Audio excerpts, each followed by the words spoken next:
તારીખ 14/7/1996 દંતાલી આશ્રમમાં અધિક માસ નિમિત્તે તુલસી રામાયણ ઉપર સ્વામી સચ્ચિદાનંદજીનું પ્રવચન.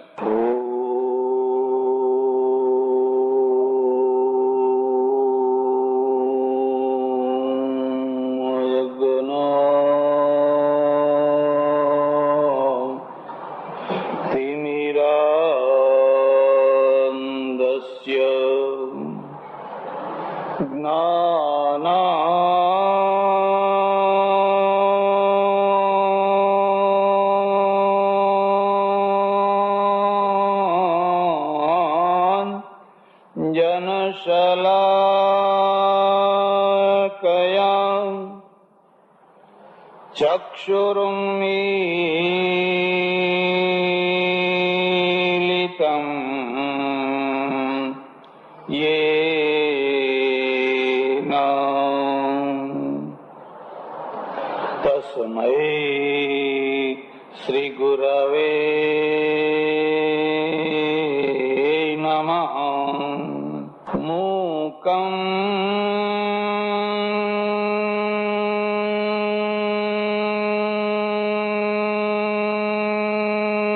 करोति वाचालं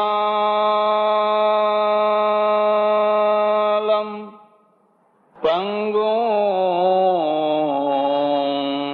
लंघयते गिरिं यत्कृपातमहं वन्दे परमानंद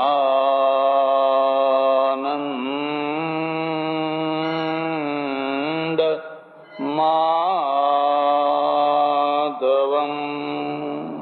वंदन हो जगत नापति रेतने,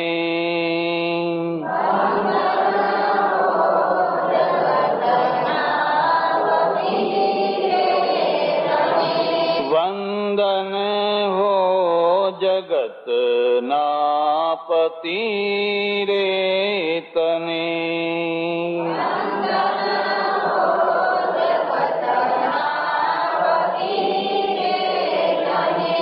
सद्बुद्धि आपो ने दयाळु मने,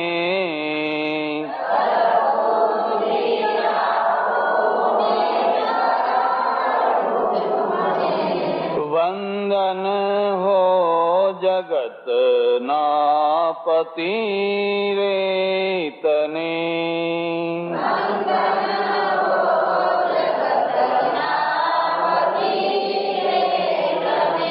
बाळक छूं बीडेली आँखो मारी,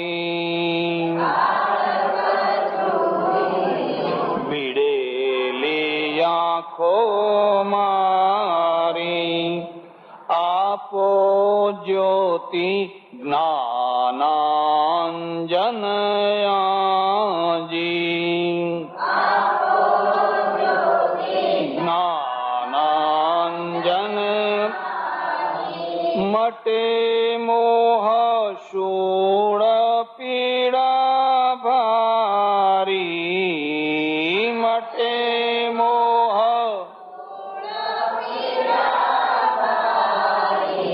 वंदन हो जगत नापति रेतने.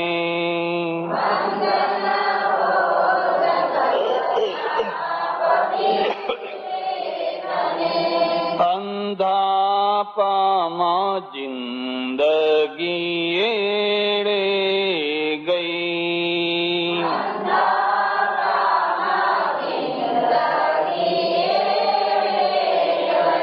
रखड़ी भटकी था क्या ठेकाणू नहीं.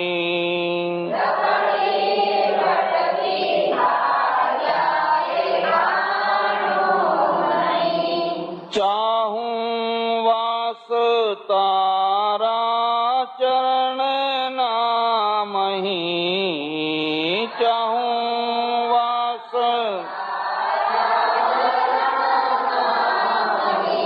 વંદન હો જગત ના પતિ રે તને,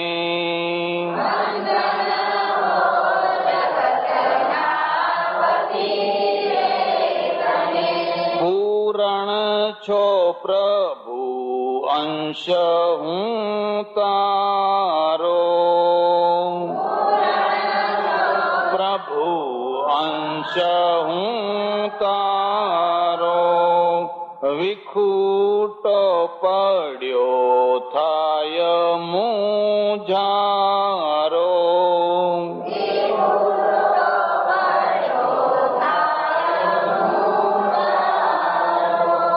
અવિદ્યાનો પડદો તમે બાળો, અવિદ્યાનો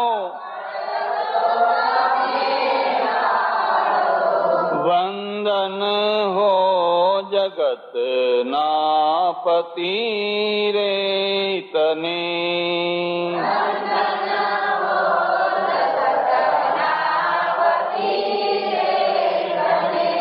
ઉદ્ધાર કરો તો ઊંચે આવું,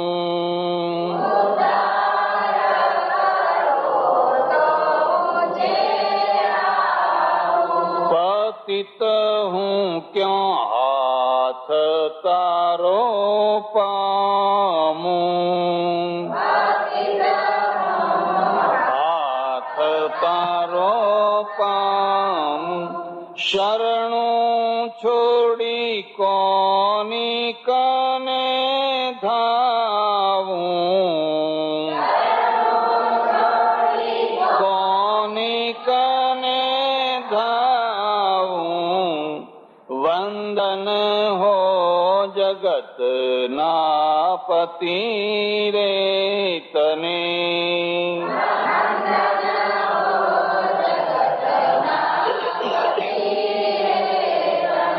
કૃષ્ણ કનૈયા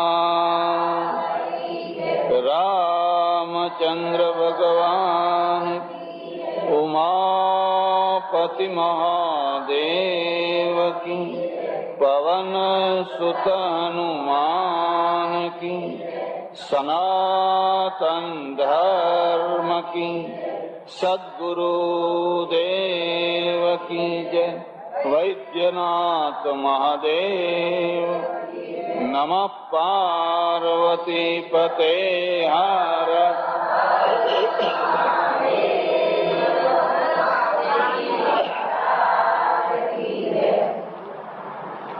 અધિક માસનું નિમિત્ત કરીને સંત શિરોમણી ગોસ્વામી તુલસીદાસ મહારાજ વિરચિત તુલસી રામાયણની કથાના જુદા જુદા પ્રસંગો, એ પ્રસંગોના માધ્યમથી આપણે સૌ આપણી પોતાની જીવન કથાનો અનુભવ કરી રહ્યા.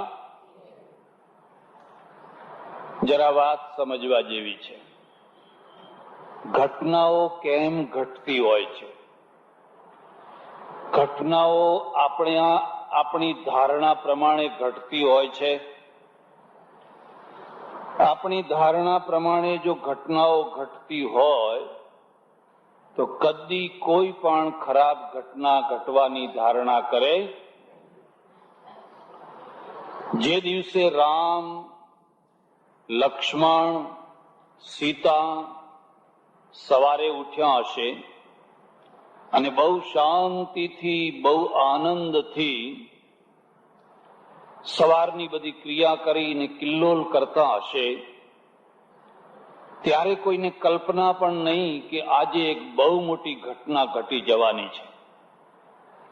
કેટલીક વાર તમારી ભૂલથી અકસ્માત થાય, પણ કેટલીક વાર એવું બને કે તમે કશી ભૂલ ના કરી હોય અને છતાંય અકસ્માતનો ભોગ બની જાઓ. તમારી ભૂલ વિના, તમારા કાર્ય વિના, તમારા કર્તવ્ય વિના પણ તમે અકસ્માતનો ભોગ બની શકો છો. એટલે અમારે ત્યાં ઘટનાઓના 3 ભેદ કર્યા છે. યાદ રાખવા હોય તો રાખી લેજો. આધિ, વ્યાધિ, ઉપાધિ. 5 ભૌતિક જે પદાર્થો, એના દ્વારા જે ઘટનાઓ ઘટે અને એમાંથી જે દુઃખ ઊભું થાય એને આધિ કહેવાય. માનો કે ધરતીકંપ થયો અને ધરતીકંપની અંદર ઘણી ઉથલપુથલ થઈ ગઈ. કેટલાય માણસો દટાઈ ગયા, કેટલાય માણસો મરી ગયા, કેટલાયનું શું થઈ ગયું. વાવાઝોડું આવ્યું, પતરા ઉડ્યા, રેલ આવી, કેટલા મકાનો તણાઈ ગયા. આ બધા જે જુદી જુદી ઘટનાઓના દ્વારા લોકો ઉપર જે દુઃખ પડતા હોય છે એ આદિ ભૌતિક દુઃખો છે. બહુ ઠંડી પડી, બહુ હિમ પડ્યો, એટલો હિમ પડ્યો કે બધું ખેતરનું બળી ગયું. સારામાં સારી તમાકુ હતી, સારામાં સારો પાક હતો, પણ એક રાતમાં બધું બળીને ખાક થઈ ગયું. આ આદિ ભૌતિક દુઃખ છે. એને રોકી શકાય, એને અટકાવી શકાય. જરા વાતને સમજજો. કેવી રીતે રોકી શકાય? તમે એવા મકાન બાંધ્યા હોય કે જેના ઉપર ધરતીકંપની અસર ન થાય તો ધરતીકંપની અંદર પણ તમે સુરક્ષિત રહી શકો. જાપાન એક એવો દેશ છે કે જ્વાળામુખી ઉપર બેઠેલો છે, ધરતીકંપ ઉપર બેઠેલો છે. ધરતીકંપ આવતા જ હોય છે, પણ કાયદો એવો છે કે તમારે મકાન બાંધવા હોય તો આ રીતે જ તમે બાંધી શકો. અને એ રીતે મકાન બાંધ્યા હોય, એના નીચે ધરતીકંપ આવે તો પણ ઉપર રહેનારને કોઈ આંચ આવે. આ તમારો પુરુષાર્થ થયો. તમે પુરુષાર્થ કરો તોય ભલે અને ન કરો તોય ભલે, જે સમય ઉપર ધરતીકંપ આવવાનો છે એ તો આવવાનો ને તમે ધરતીકંપને રોકી ન શકો, પણ ધરતીકંપની અસરને તમે રોકી શકો. અને તમારો પુરુષાર્થ છે. તમને કદાચ ખબર નહીં હોય, આગ્રામાં જે તાજમહલ બાંધ્યો છે 400 વર્ષ થયા એને, અને 400 વર્ષમાં એના નીચે કેટલાય ધરતીકંપ આવ્યા ને ગયા, પણ તાજમહલને કશું થયું. એનું કારણ શું છે? 150 ફૂટ ઊંડા પાયા છે, 150 ફૂટ. અને આખો તાજમહલ છે તો 3 મોટા બીમ, લાકડાના જે મોટા 76 બીમ, એના ઉપર આખો તાજમહલ ઉભો કર્યો છે. અને લાકડા એવા છે કે 400 વર્ષ પછી પણ સડ્યા. આ માનવનો પુરુષાર્થ થયો, આ માણસનો પુરુષાર્થ થયો. અમેરિકામાં એક બિલ્ડિંગ છે, એનું નામ છે એમ્પાયર સ્ટેટ બિલ્ડિંગ. દુનિયાના 7 આશ્ચર્યોમાં એ પહેલા ગણાતું. એકવાર એવું બન્યું કે એના 86મા માળે વિમાન ટકરાયું. પેલું વિમાન ઉડતું છે ને આવ્યું અને એના 86મા માળે ટકરાયું. એનું એન્જિન છૂટું પડી ગયું ટક્કરના કારણે. કેટલો મોટો ધક્કો લાગ્યો હશે. પણ મકાનમાં રહેનારાઓને એવું લાગ્યું કે જાણે કઈ વાંદરો કૂદ્યો હોય, પતરા ઉપર વાંદરો કૂદ્યો હોય. હવે આ માણસો બચી કેમ ગયા? કારણ કે બિલ્ડિંગની બનાવટ એવી હતી. આ રસ્તો પુરુષાર્થનો રસ્તો છે. ધોમ તાપ પડે છે, પણ તમે છત્રી લઈને ચાલો છો તો તમને રાહત રહે છે. રહે છે કે નથી રહેતી? તમારી ગાડીમાં એસી છે, બહારની ગરમીની તમને કોઈ અસર થતી? આ તમારો પુરુષાર્થ થયો. પુરુષાર્થના વિરોધી બનીને તમે આ આધિથી બચી શકો તો પછી એમાં શેકાયા કરો, તો એમાં દુઃખી થયા કરો. પછી એક વ્યાધિ હોય. વ્યાધિ શું છે કે શરીરમાં કોઈને કોઈ પ્રકારનો રોગ થાય. કોઈની ઈચ્છા એવી નહીં હોય કે મને કેન્સર થાય, દુશ્મનને ના થાય, પણ આપણી ઈચ્છા હોય કે ન હોય કેન્સરની ગાંઠ નીકળી આવતી હોય છે. અને અડધું લોહી તો અડધું જીવન તો ત્યારે જ ખબર પડે કે આ કેન્સર છે, એટલે ત્યારે જ માણસ મરી જતો હોય છે, એના આઘાતથી ફફડી જતો હોય છે. એવા એવા રોગ નીકળ્યા છે, એવા એવા ભયંકર રોગ નીકળ્યા છે, કશા લક્ષણ વિના ઓચિંતાના પ્રગટ થઈ જાય. સામાન્ય રીતે લોકો એમ કે ભાઈ પૂર્વના કર્મ, પૂર્વના કર્મ, પૂર્વના કર્મ. અહીંયા દંતાલીમાં એક ધોળા બેચર હતા, બહુ ભલા માણસ, બહુ સજ્જન માણસ, રોજ અહીં બેસવા આવે મારી પાસે. એટલો નિખાલસ, એટલો ભલો માણસ, કોઈ વ્યસન નહીં, તમાકુ નહીં, બીડી નહીં, અને એમને કેન્સર થયેલું. હું જયારે એમને જોવા જઉં તો એ રડી પડે કે મેં કયા કર્મ કર્યા કે મને આ ફળ મળ્યું. આ કોઈ કર્મનું ફળ નથી.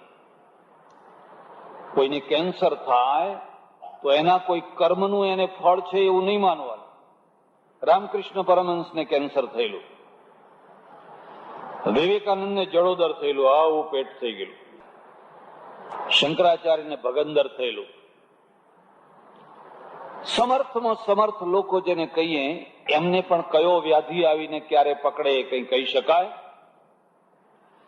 એક બીજી વાત યાદ રાખજો, બધું અભિમાન કરજો પણ કદી કાયાનું અભિમાન ના કરશો. કાયાનું અભિમાન એટલા માટે ના કરશો કે પૈસાનું અભિમાન હોય તો હોય, પૈસો તો રે, માનો વર્ષ, 2 વર્ષ, 5 વર્ષ, 10 વર્ષ, 25 વર્ષ, પણ કાયા છે ને એ કાયા ક્યારે ધૂળ જેવી થઈ જાય કઈ કહેવાય. જોત જોતાની અંદર રંગ પતંગનો ઉડી જશે. કાયાનું અભિમાન ના કરશો. એટલે કબીરને લખવું પડ્યું, ધન જોબન ડોંગર કા પાણી ઢલ જાએગા ખીન में मुखड़ा क्या देखे दर्पण में तेरे दया धर्म नहीं मन में मुखड़ा क्या देखे दर्पण में. અરે તને કોઈ દયા નથી, ધર્મ નથી, ને આખો દિવસ જ્યારે જુઓ ત્યારે દર્પણ સામે જોયા કરે છે. મારી વાતને સમજજો, રૂપાળા કરતા કદરૂપા માણસો વધારે દર્પણ જુએ, રૂપાળા માણસો ઓછા જુએ. એને એક આત્મસંતોષ હોય, એને એક સંતોષ હોય. પૈસાદાર માણસો છે ને એ બહુ પૈસા ના બતાવે લોકોને, અને પૈસા વિનાના માણસો હોય ને એ ગજવામાં દેખાય એવા રાખે. તમે જોજો ઘણા લોકો એવા રાખે ને કે અંદર દેખાય, એટલે એમ કે મારી પાસે છે એમ દેખાય. કદરૂપમાં માણસો છે ને બહુ દર્પણ જોયા કરે અને પછી ચોપડ્યા કરે, જાત જાતનું બધું ચોપડે. જો એને તેલની શીશી આપી હોય ને તો અડધી ખાલી કરીને અહીં બધા લીટા નીકળે, અહીં બધા તેલના લીટા નીકળે. એનું એક કારણ છે લઘુતા ગ્રંથિ. માણસની અંદર લઘુતા ગ્રંથિ બેસી જાય એટલે એક વેક્યુમ, એને એક ખાલીપણું લાગે, હું કઈ નથી, હું કઈ નથી, હું કઈ નથી. એટલે હંમેશા ફાંફા માર્યા કરે. અષ્ટાવક્ર છે ને 8 અંગે વાંકા છે, એના 8 અંગ વાંકા છે, એકે સીધું નથી. પણ જનકની સભામાં જયારે જાય એટલા આત્મબળથી જાય, એટલા આત્મવિશ્વાસથી જાય. આ બીજી વાતને સમજજો, તમારા અંદર આત્મવિશ્વાસ ઉભો થાય, આત્મબળ ઉભું થાય, તમને એક બહુ મોટો વારસો મળ્યો. આથી મોટો કોઈ બીજો વારસો નથી. તમે કઈ નથી, તમે કઈ નથી, તમે કઈ નથી, તો તમે મરી જશો. અંગદ રાવણની સભામાં ગયો, બહુ આત્મવિશ્વાસથી ગયો, અને હનુમાન લંકા ગયા બહુ આત્મવિશ્વાસથી ગયા. એના અંદર એક આત્મવિશ્વાસ ઉભો થાય. એક બીજી વાત પણ યાદ રાખજો, કુદરત હંમેશા બેલેન્સ રાખતી હોય છે. એકને એક આપે. આ થતું કેમ હોય છે એ પણ તમને કહી દઉં કે જ્યારે જીવો અહીં જન્મ લેવા આવતા હોય છે ને ત્યારે ભગવાનના આગળ બધા રંગ પડ્યા હોય છે. કુંડામાં બધા જુદા જુદા જુદા જુદા રંગ પડ્યા હોય છે. એ ચપટી ભરીને બધા એમાં નાખે. જેમ વાટકી ભેગા કરીએ ને એમ એક બુદ્ધિની ચપટી નાખે, એક રૂપની નાખે, એક ગુણની નાખે, એક ફલાણી ચપટી નાખે, એક ફલાણી ચપટી નાખે. હવે ભગવાનથી કોઈ વાર ચપટી નાની મોટી થઈ જાય. એમનાથી પણ ચપટી કે કોઈ વાર એવું બને કે એક માણસના અંદર આવડો મોટો ચપટો ભરીને રૂપ નાખી દે, રૂપનો અંબાર થઈ જાય. પણ બુદ્ધિની ચપટી આટલી જ નાખી હોય, બુદ્ધિની ચપટી નાની થઈ ગઈ હોય. એટલે ના બોલે ત્યાં સુધી જ સારા. એ ના બોલે ત્યાં સુધી જ સારા, અને જો બોલ્યા તો કોડીના. મૂર્ખો શોભતે તાવત સભાયામ વસ્ત્રવેષ્ટિત યાવત કિંચિન ન ભાષતે. ચાણક્ય કહે છે મૂર્ખો હોય પણ સરસ મજાના કપડામાં શોભાવીને બેસાડ્યો હોય, બહુ રૂપાળો લાગે, પણ એ ત્યાં સુધી સારો લાગે જ્યાં સુધી એ બોલે નહીં. અને જો બોલવા માંડ્યો તો કોડીનો. એવું કહેવાય છે 4-5 પંડિતો જતા હતા, પ્રખર મેધાવી, પ્રખર પાંડિત્ય અને બહુ બુદ્ધિ, બહુ મેધાવી. એ જતા હતા, રસ્તામાં જોયું કે એક મૂર્ખો માણસ ડાળ ઉપર બેસીને ડાળને કાપી રહ્યો છે. જે ડાળ તૂટવાની છે એ ડાળના આ ભાગમાં બેસીને ડાળ પેલી ભાગમાં બેસીને કાપે તો વાંધો નહીં, પણ આ ભાગમાં બેસીને કાપી રહ્યો છે. તમે જોજો માણસ એવા કેટલાય હોય છે કે પોતાની બેસવાની ડાળ પોતે કાપતા હોય છે અને પછી આખી જિંદગી રોતા હોય છે. બધું કાપજો પણ પોતાની બેસવાની ડાળ કદી કાપશો? અરે તમારી બેસવાની આ ડાળ છે, તમે એને તો સાચવો. એટલે પેલા પંડિતોની દયા આવી, અને દયા આવી એટલે એને કહ્યું, અરે એ મૂર્ખા, તને ભાન છે કે નહીં? તું આ ડાળ કાપે છે આ બાજુ બેસીને તો હમણાં પડશે નીચે, તું એ પડીશ નીચે. એટલે પેલા ત્યાંથી જ ગાળો દેવા માંડી, હટ, તું મને સમજાવનાર કોણ? આંખો કાઢી ડોળા કાઢ્યા. એટલે પંડિતો સમજી ગયા આને કઈ સંછેડવા જેવો. અમારી તો એક નીતિકાર છે ને, નીતિકારે બહુ સરસ નીતિ લખી છે. ઉપદેશો નૈવ દાતવ્યો યાદૃશે તાદૃશે જને પશ્ય વાનર મૂર્ખેણ શકુની નિહિતા કૃતા, એમ કરીને કંઈક છે. જેને તેને કદી ઉપદેશ ના આપવો. જોવું કે એને ઉપદેશની ભૂખ છે કે નહીં, એ ઉપદેશ ધારણ કરવાની એને એમાં તત્પરતા છે કે નહીં. જે હાથમાં મળ્યો એને ઉપદેશ દેવા જ માંડ્યો, જેમ આંખ મીચીને. કે કેવી રીતે? જુઓ, શિયાળાની કડકડતી ઠંડી હતી, અને કડકડતી ઠંડીમાં માળાની અંદર ચકલી બેઠી હતી ઝાડ ઉપર, અને એની ડાળ ઉપર આવીને એક વાંદરો બેઠો, કડકડ કડકડ કડકડ ધ્રુજવા માંડ્યો. એટલે પેલી ચકલી છે એ ચકલી પેલા વાંદરાને કહે છે, ભાઈ મારે તો હાથ નથી, છતાં મેં એક એક તણખું ભેગું કરીને મેં માળો બનાવ્યો છે, અને હવે હું માળામાં પુરાઈને રહું છું, મને ટાઢ નથી વાતી. તું તો માણસ જેવો છે, 2 હાથ છે, તું ધારે તો તારું કેટલું સરસ ઘર બનાવી શકે, તને ટાઢ ના વાય. હવે આખી રાત રોજ કડકડ કડકડ કડકડ કડકડ કરે છે. વાંદરાને એવો ગુસ્સો ચડ્યો ને, એવો ગુસ્સો ચડ્યો ને, માર્યો કૂદકો ને માળો તોડી નાખ્યો.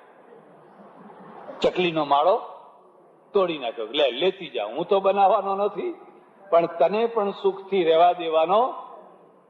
એટલે નીતિકારને લખવું પડ્યું, જેને તેને ગમે તેને ઉપદેશ ના આપવો, ઉપદેશ જોઈને આપવો. પંડિતોએ દયાની ખાતર કહ્યું, પણ ભાઈ ઊંધા નીકળ્યા અને ઉપરથી ડોળા કાઢ્યા. એક બીજી વાત પણ યાદ રાખજો, અમારે તો એવું લખ્યું છે નીતિશાસ્ત્રની અંદર જેનો નાશ થવાનો હોય એના લક્ષણ છે. જેને અરુંધતી તારો ના દેખાય, દીપ નિર્વાણ ગંધશ્ચ, અને પેલા દીવો હતો ને ત્યારે આમ દીવો ઓલવે ને પછી એની ગંધ આવે, થોડોક ટાઈમ આવે ગંધ, પણ એને આવે નહીં, નાક ખલાસ થઈ ગયું. હવે દીપ નિર્વાણ ગંધ એને આવતી. અરુંધતીમ સુરદ વાક્યમ, અને પોતાનું હિત કરનારા માણસનું વાક્ય, જેને દેખાતું નથી, જેને સૂંઘતું નથી, જેને સંભળાતું નથી, એનો તરત જ વિનાશ થાય છે. એનું કોઈ રક્ષણ કરી શકે? આમાં જે દીપ ગંધ છે અને જે અરુંધતીનો તારો છે એ ગૌણ છે, પણ મહત્વનું જે વાક્ય છે સુહૃદ વાક્યમ. સુહૃદનો અર્થ થાય છે તમારા માટે જેનું હૃદય સારું હોય એનું નામ છે સુહૃદ. જે હૃદયથી તમારા માટે સારો હોય, બુદ્ધિથી નહીં, બીજી રીતે નહીં, પણ હૃદયથી તમારા માટે જે સારો હોય. આ વાતને સમજજો. બુદ્ધિને બદલાતા બહુ વાર લાગતી, પણ હૃદય જલ્દી બદલાતું નથી. હૃદયમાં જે મક્કમતા હોય છે એ મક્કમતા બુદ્ધિમાં હોતી. બુદ્ધિ તો તરત જ ગુલાંટ મારી દે, પણ હૃદયથી જે વરણ કર્યું હોય એ જલ્દી બદલાતું હતું. એક બે થોડાક માણસો પણ તમારું હિત કરનારા હોય, તમારું ભલું કરનારા હોય, એને સુહૃદ કહેવાય. ભગવાને કહ્યું ગીતામાં, સુહૃદશ્ચૈવ, હું તારો સુહૃદ છું અર્જુન. તું કોઈ વાર મને દીવો કરે, કોઈ વાર ના કરે, કોઈ વાર ધૂપ કરે, કોઈ વાર ના કરે, કોઈ વાર માળા મૂકી દે, કોઈ વાર પાઠ પૂજા કરવાની બંધ કરી દે, કોઈ વાર મંદિરે આવતો બંધ થઈ જાય, પણ તારા માટેની હૃદયમાં મને જે લાગણી છે એ લાગણી હું ઓછી કરતો. તું તો નાદાન છે ને. નાદાન માણસો છે એ તો બદલ્યા કરતા હોય છે, એના કલર તો બદલાયા કરતા હોય છે. હું નાદાન નથી, હું તને તારા માટે તારું ભલું જ ઈચ્છું છું. એટલે પેલા પંડિતોનું જે વાક્ય હતું ને એ વાક્ય પેલાને ગમ્યું, અને ના ગમ્યું એટલે ગાળો દીધીને ડોળા કાઢ્યા. એ પંડિતોએ વિચાર કરી. પંડિતનું બીજું એક લક્ષણ કહું છું. જ્ઞાની સે જ્ઞાની મિલે તો કરે જ્ઞાન કી બાત, और गद्धे से तो करे लातम. જ્ઞાની પુરુષ એમ સમજે કે સામેનો માણસ જ્ઞાની નથી, એની સાથે કઈ લાતમ લાત કરવાની કઈ મજા, તરત ચૂપ રહી જાઓ, એને બોલવા દો ને બકવા દો ને. ઘણા માણસો એવા હોય કે એને તાળા વિનાની જીભ હોય, લગામ વિના, ચોકડા વિનાનું મોઢું હોય. અને જેને ચોકડું ના હોય, જેને લગામ ના હોય, જેને તાળું ના હોય, એ કયા ટાઈમે કયો અનર્થ કરશે એ કઈ કહી શકાય? પંડિતો આગળ ચાલ્યા, ચૂપ થાવ એમ કે. અને પેલી દાળ તૂટી, કડાડા કરીને પડ્યા. ભાઈ ધામ દઈને 10-12 ફૂટ ઉપરથી નીચે પડ્યા, પણ શરીર અલમસ્ત ને એટલે કઈ ખાસ વાગ્યું. પણ એ ઉભો થયો, હાથમાં કુહાડીને એને થયું કે આ માણસોને ખબર કેવી રીતે પડી ગઈ કે આ દાળ તૂટવાની છે, આ દાળ તૂટવાની છે, એમને ખબર કેવી રીતે પડી ગઈ? એટલે આમ ખભા ઉપર કુહાડીને દોડ્યો પાછળ. એ ઉભારો, એ ઉભારો, એ ઉભારો. એટલે પેલા ચારે પંડિતો એ જોયું કે આ તો કુહાડી લઈને આવે છે, આ તો કુહાડી લઈને પાછળ ભાગો. હવે આમાં કઈ ભાગ્યા વિના છૂટકો. એટલે એ તો મુઠ્ઠીઓ વાળીને ભાગવા માંડ્યા. પણ હવે ક્યાં પંડિતની ચાલ ને ક્યાં પકડી પાડ્યા આને તો જોત જોતામાં. અને એક જ વાત, મને ગુરુ કરો, મને ગુરુ, મને શિષ્ય કરો નહીં, મને ગુરુ કરો. એને કહેવું છે શું? તમે ગુરુ થાઓ એમ. કારણ કે તમે આટલા મોટા જ્ઞાની છો કે આ દાળ તૂટી પડવાની છે એવું તમે જાણો છો, અને મને તો એ ખબર જ નથી, માટે તમે મારા ગુરુ થાઓ. તો મને ગુરુ કરો, મને ગુરુ કરો. એટલે ચારેય વિચાર કર્યો ગુરુ કરો, નહીં તો આ કુહાડી આપણી ખેર ની. ભાઈ જો તને ગુરુ કરીએ, પણ શરત એક છે કે તારે ચૂપચાપ બેસી રહેવાનું. અમે તને ઊંચા આસને બેસાડશું, તારે ચૂપચાપ બેસી રહેવાનું, બોલવાનું અક્ષરે બોલવાનું નહીં. તો કે મંજૂર, કબૂલ.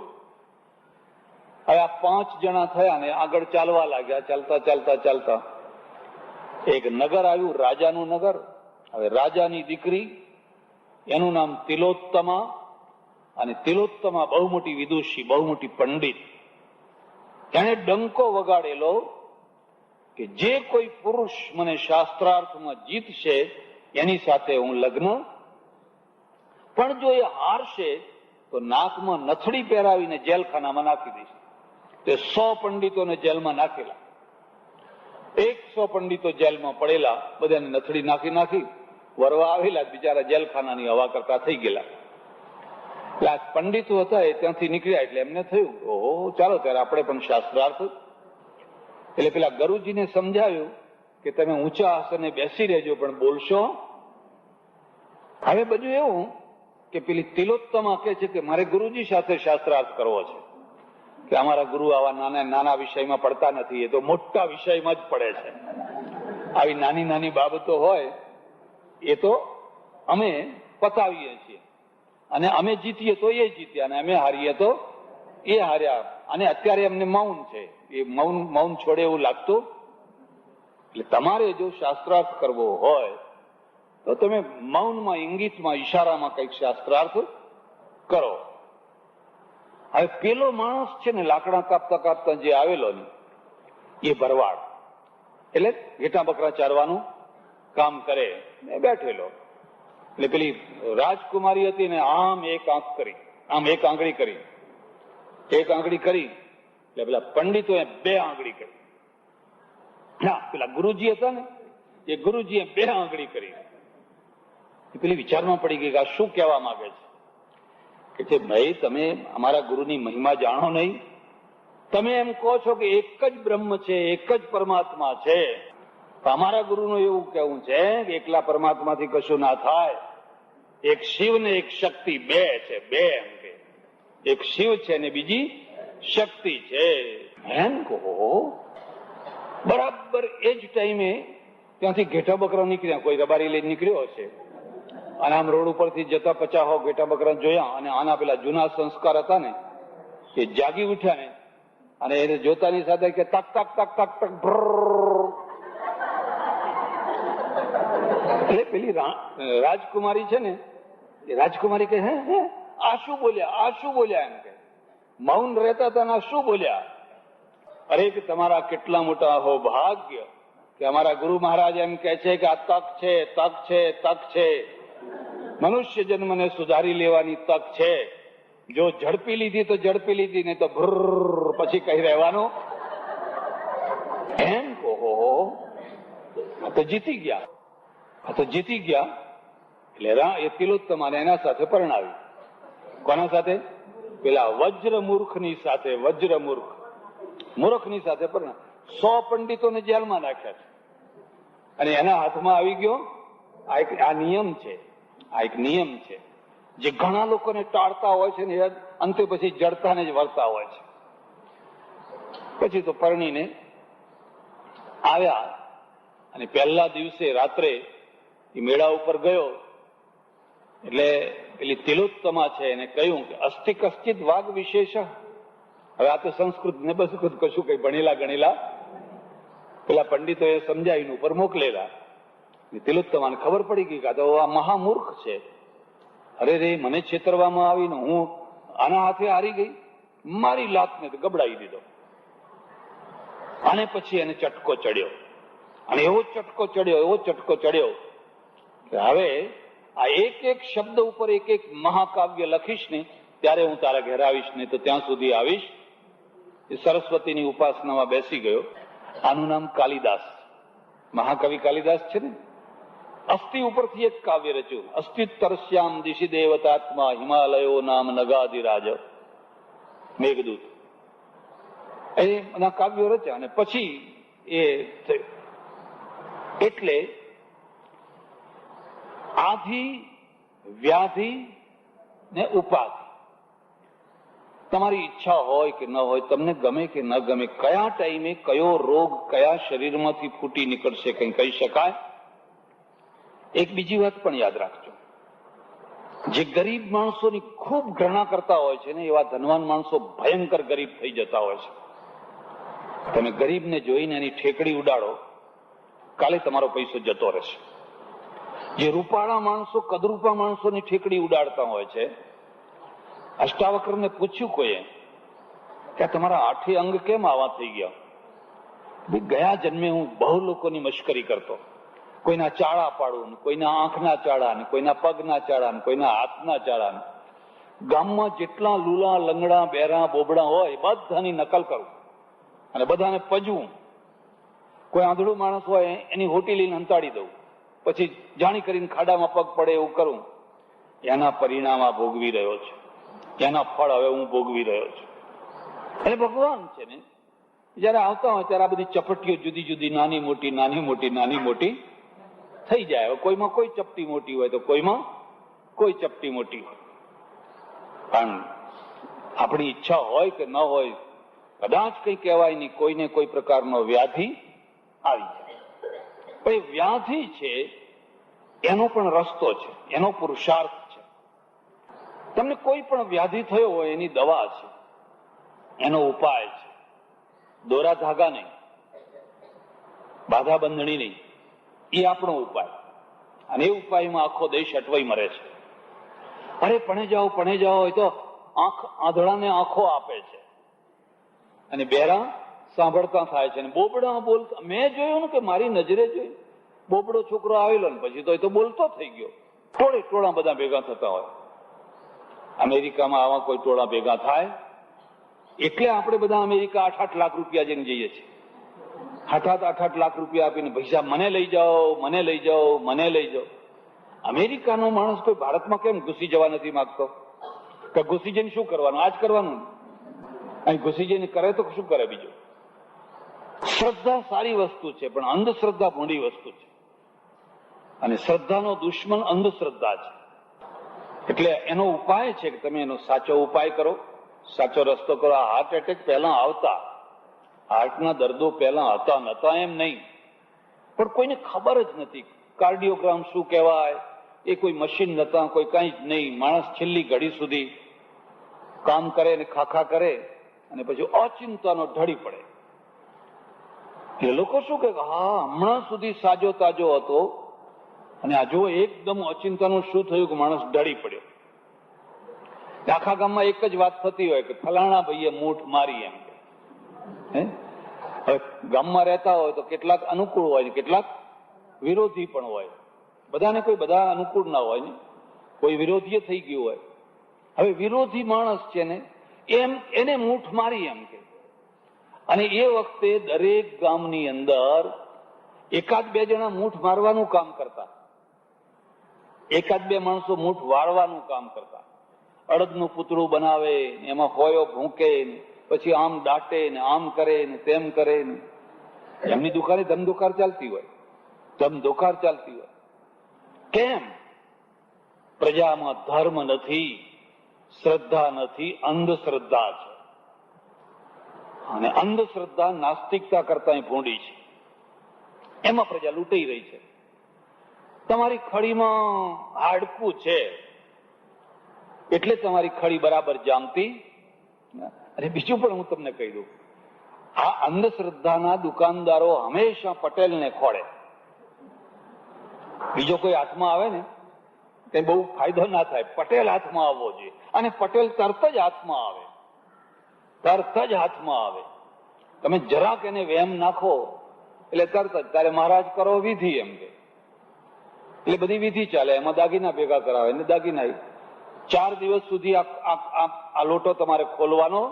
હવે 4 દિવસ તો ક્યાં ના ક્યાંય રવાના થઈ ગયા હોય. અને પછી ચોરની માં કોઠીમાં મોઢું ઘાલીને જેમ રડે એમ, અરે રે અમારા રૂપિયા ચાલ્યા ગયા, અમારા રૂપિયા ચાલ્યા ગયા. પણ તમને કોણે આ ઊંડા પાણીમાં ઉતાર્યા? શા માટે આવું કરો છો? તમે સાચો પુરુષાર્થ કરો ને, તમે સાચા રસ્તે ચાલો ને. એટલે વ્યાધિ છે એ કોઈને કોઈ રીતે નાની મોટી ઉંમર થાય એમ થવાની જ. એના ઉપાય કરવાના, સાચા ઉપાય કરવાના. અસાધ્ય રોગ હોય એમ ખાતરી થાય કે હવે આ રોગ કોઈ હિસાબે મટી શકે એવો તો આત્મબળ કેળવવાનું. અમારે તો લખ્યું છે, વૈદ્યો નારાયણો હરિ ઔષધમ જાહ્નવી તોયમ વૈદ્યો નારાયણો હરિ. પછી તો ગંગાજળ છે એ જ ઔષધ છે, અને ભગવાનનું નામ એ જ ઔષધ, એ જ હરિ ડોક્ટર છે. ખાતરી થઈ જાય કે હવે આ રોગ મટે એવું લાગતું. છેલ્લી ઘડી સુધી મારા ઢીંચણ હારા કરી આપો ને ભાઈ, ના થાય. જો થતા હોય તો નવો જન્મ લેવાની કઈ જરૂર પડે? નવો જન્મ એટલા માટે લે છે કે નવા ઢીંચણ મળે.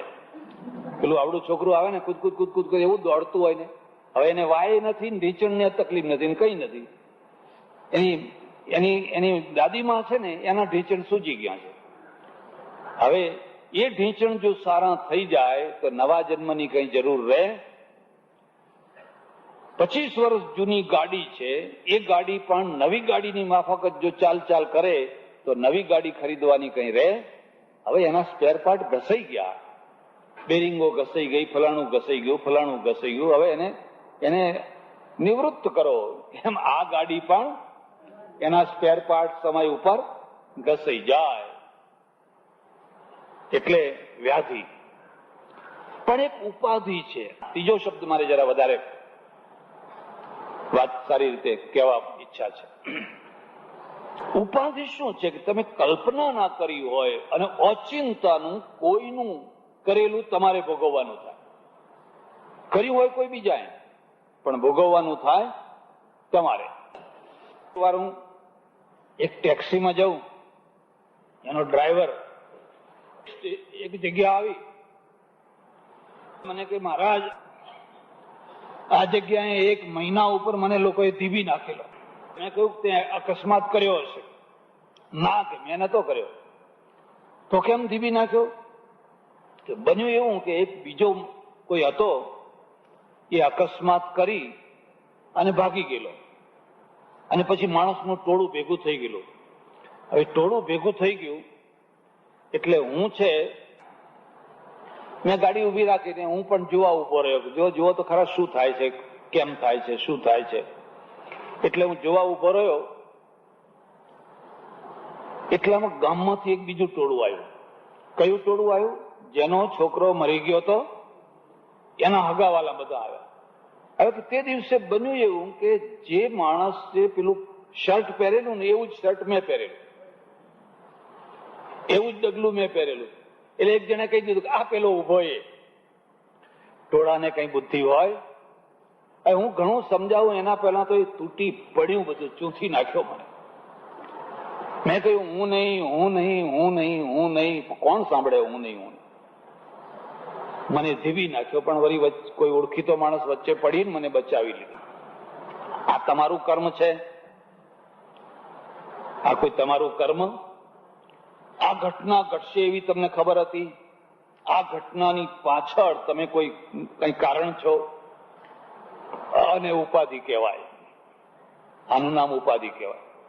જેમાં તમે કશું ના જાણતા હો, કશું કર્યું ના હોય, પણ કોઈનો ટોપલો કોઈના ઉપર આવી જાય, અને એવો મોટો ટોપલો આવી જાય કે કર્મના ફળ કરતા ઉપાધિનું ફળ ઘણું મોટું થઈ જાય.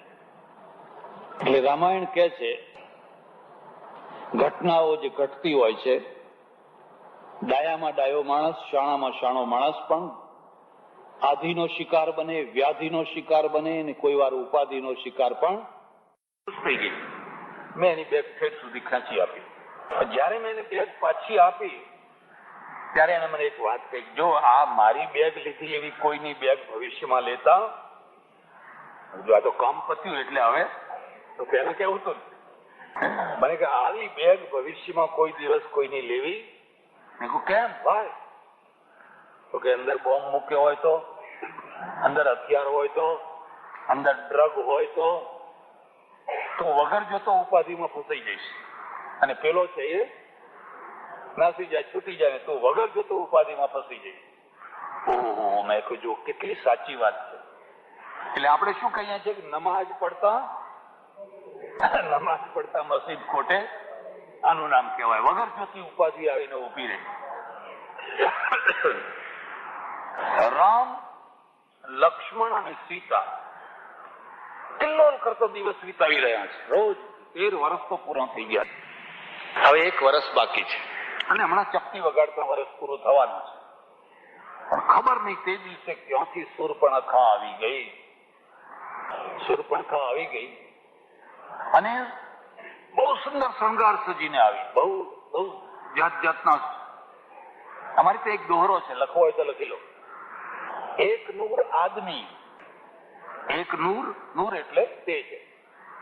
એક નૂર આદમી, 1000 નૂર નખરા, 1000 નૂર કપડા, લાખ નૂર લટપટ, કરોડ નૂર નખરા.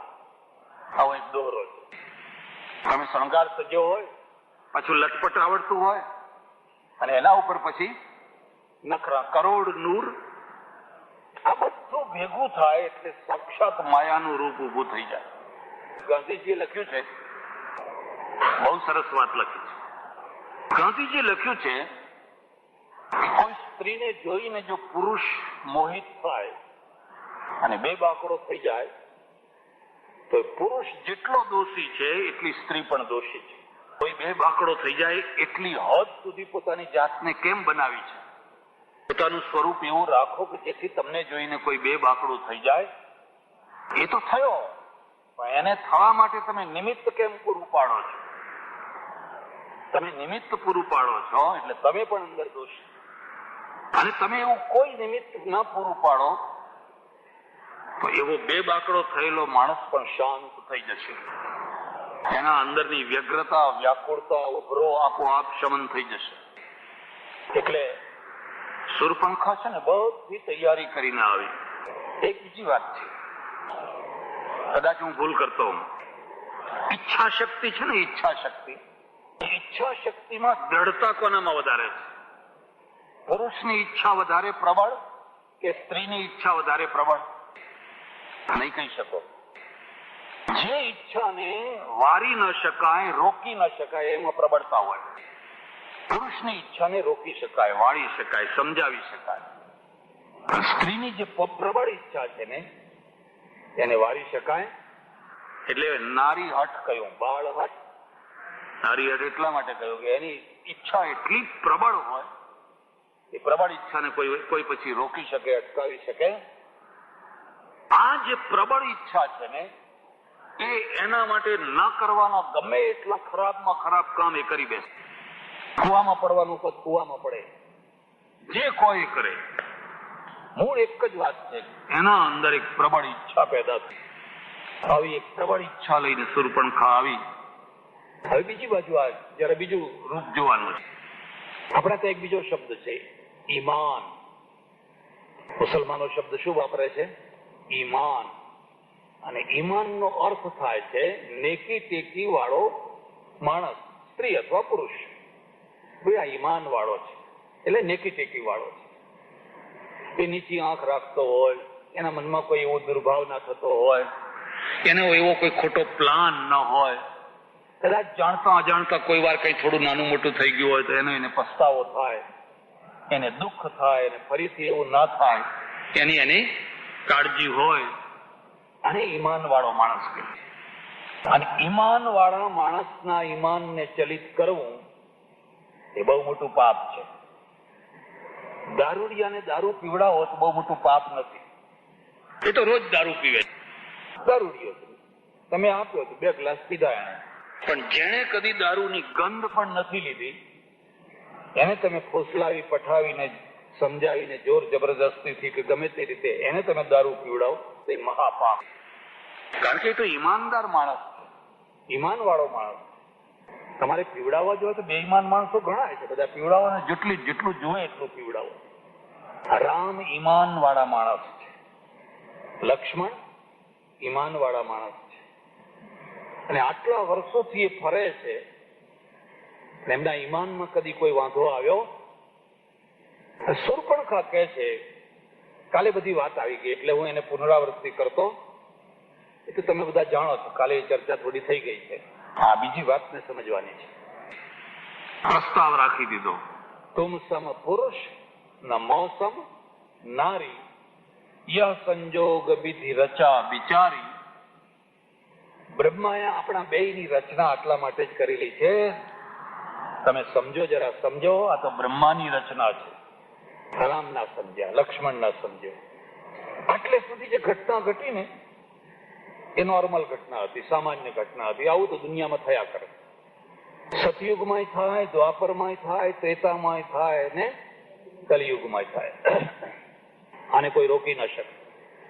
જ્યાં સ્ત્રી ને પુરુષો રહેતા હશે ત્યાં પરસ્પરમાં એકબીજા ઉપર મોહિત થવાના ને થવાના.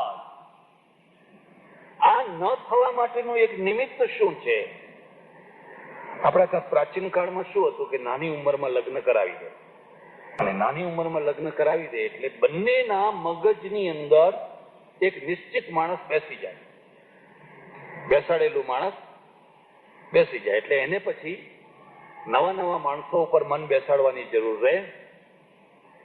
પતિ ગયા મારી એ બહુ સારી રીતે. એમાં વાંધો શું આવે? મા બાપના બેસાડેલા કજોડા હોય તો વાંધો આવે. પછી ઘણા લોકો દુઃખી થઈને જિંદગી જુએ. એનું ઉધાર પાસું પણ ખરું, પણ એનું જમા પાસું બહુ મોટું. આ જમા પાસું, એ જમા પાસું આ કે એના મગજમાં કોઈ બીજા વિચારો આવે નહીં. એટલે આપણા ત્યાં પ્રાચીન સંસ્કૃતિમાં શું હતું, એ છોકરી 7, 8, 9 વર્ષની થાય ત્યારથી ગામડાની અંદર કુકે રમે. બને ને પેલા ઠીકરા હોય ને, એ ઠીકરાના કુકા બનાવે, ગોળ ગોળ ચકેડા બનાવે. પછી આમ 2-4 ભેગી થઈને રમતી હોય. પછી ચૂલો બનાવે, પછી ખીચડી બાંધે રાધાએ, પછી દાળ ભાત બનાવે, રોટલા કરે, બધું કરે. પછી જમાડે ખરી. હાડો બેસી જાઓ, જમી લો હોય, બધું બનાવે હોય ને. એમાંથી શું થાય? એમાં એ ટ્રેનિંગ છે. એ ઘરમાં જોયેલું બધું આ રમતમાંથી પછી એ બધું ટ્રેનિંગ લઈને તૈયાર. પણ એ જ્યાં જાય ત્યાંના મગજમાં એક જ પેલો એનો માણસ હોય ને, એ માણસ જ રહ્યા કરતો હોય. મોટી ઉંમર સુધી જયારે લગ્ન ના થાય તો એના મગજની અંદર માણસો બદલાયા કરે. પુરુષના મગજમાં અને સ્ત્રીના મગજમાં આ નહીં પેલો, આ નહીં પેલો, આ નહીં પેલો, આ નહીં પેલો. અને એમાં કોઈ વાર એટલી તીવ્રતા આવી જાય કે એને પછી બદલી ન શકાય. વિકલ્પ તમારા હાથની વસ્તુ ના રહે. આ કોઈ એવી વસ્તુ નથી કે આજે સવારે આ પાટલું પહેરીને બપોરે બીજું પહેરી લીધું. એવી તીવ્રતા આવી જાય કે વિકલ્પ તમે ના કરી શકો. તો એમાંથી બહુ મોટા ભયંકર પ્રશ્નો ઉભા થાય. આત્મહત્યા અને હત્યા સુધીના પ્રશ્નો બધા ઉભા થાય. એટલે શૂર્પણખા છે એ આવી અને આ બધું થયું. રામે જોયું આ તો ઈમાનદાર માણસોના ઈમાનને હરનારી છે. બેઈમાન માણસોની વાત જુદી જ, પણ તો ઈમાનદાર માણસોના ઈમાનને હરનારી. એટલે પેલા લક્ષ્મણને કહ્યું તો એને ફટ દઈને નાક કાન કાપી. ખોટું ના લગાડશો, પણ જે પ્રવાહ ચાલતો હોય કથાનો એ પ્રવાહમાં મારે ચાલવું. એક બેને મને કહ્યું કે અમારી બહેનોની જ કેમ વાતો કરો છો? આ પુરુષોની થોડી કથા હોય તો પુરુષોની આવે ત્યારે પુરુષોની કહીએ, પુરુષોની આવે ત્યારે કહીએ. વગર પ્રવાહનો પ્રવાહ કઈ ઉભો કરી શકાય?